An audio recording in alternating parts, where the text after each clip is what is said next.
Kui te oma ansambliga proove hakkasite tegema, kas midagi nendes pillide kokkukulas ja selles mängus, kas midagi oli väga keeruline või midagi üllatas ka? Eks ta üllatab kogu aeg. Eks ta üllatab just nimelt selles mõttes, et sa havastad.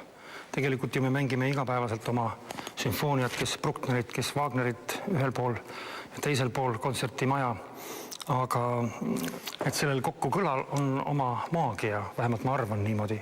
Ma ei julge öelda, kui palju meil see täna õnnestus, aga ma arvan, et see on selline teekond, mida me nagu kõik otsime. Me otsime mingit ideaali ja samamoodi me otsime oma kõlades mingit värvi ja ideaale.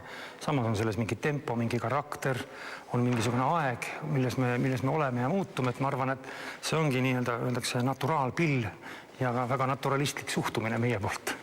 Kaugelt vaadates näeb see ju üsna trompeti moodi välja. Kui lähedalt vaadata, siis on ta ikkagi päris erinev sellest trompetist, mida me oleme harjunud nägema tänapäevasest trompetist. Kui sa nüüd lühidalt räägid, mis siin teistmoodi on, ma näen siin juba toredat muna. Ja teistmoodi ei ole üldiselt palju, sellepärast, et iseenesest on ju trompettoru, metalltoru, vasest, vahest on ta üle hõpetatud ja toru on ka tänapäevane pill. Ainult, et vahepeal on toimunud 300 aasta jooksul väga palju tehnilisi muudatusi ja uuendusi.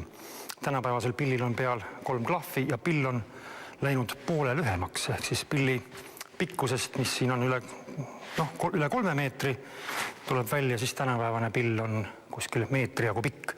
Aga see tuleb sellest, et tol ajal ei kasutatud klahve, pumpasid ventiile, vaid selles samas torus olid olemas kõik need samad jumalikud helid, ehk siis oobertoonid, ülemhelid.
Muuseas, vanasti heliloojad komponeerisidki numbrite järgi. Oli esimene oobertoon, teine, 3., 4., 15., 13. oobertoon ei olnud, sest see on kuradi tosin. See vahelt välja ja muuseas naturaalses häälestuses on see teise oktavi fa-noot, mida ei ole olemas pillil. Seda tuleb huultega võtta, tuleb kuidagi painutada.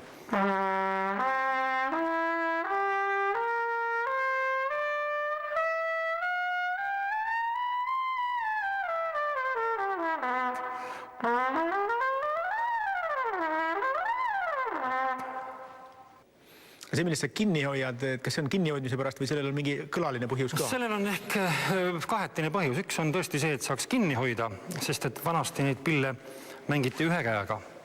Nii Bachi ajal kui Beethoveni, Haydni ajal mängija asetas käe puusa tasakaaluks, vastukaaluks ja pill võeti suhu siis ja mängiti sellises asendis.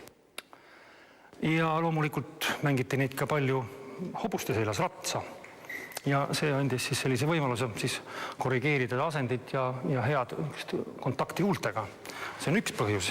Teine põhjus on ilmselt tasakaal ja võib-olla veel ilu põhjus, sellepärast et siia sisse armastasid meistrid peita oma nii-öelda meistrisaladusi, mingisuguseid salakoode või joonistusi või roosiõisi või oma nii-öelda armsamate nimesid, sest et rüütlite aeg.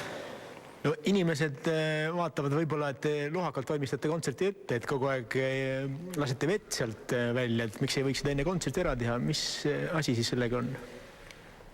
No see on puhkpillidega alati nii.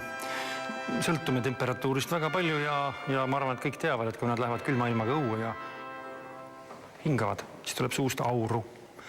No võt, meil on samamoodi, et tegelikult see pill reageerib sellele väliskeskkonnale, ta on tunduvalt jahedam. Ja kui me siia sisse hingame, siis kõik see aur, veeaur siis kondenseerub siia torude sisepinnale. Nendest saavad tilgad ja need tilgad liiguvad kõik siia alla punkti, raskuskese on nendel siin ja siis ühel hetkel on seda niivõrd palju, et siia tekib niisugune natuke miilitsavile. Ja siis ei murra enam õhk siit seest läbi ja siis meil on vaja seda vett siit välja lasta. Kasutame selleks seda alumist auku.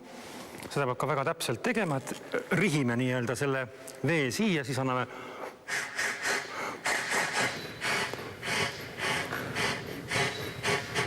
natukene õhku juurde, hoogu sisse ja nii see vesi siit välja tuleb.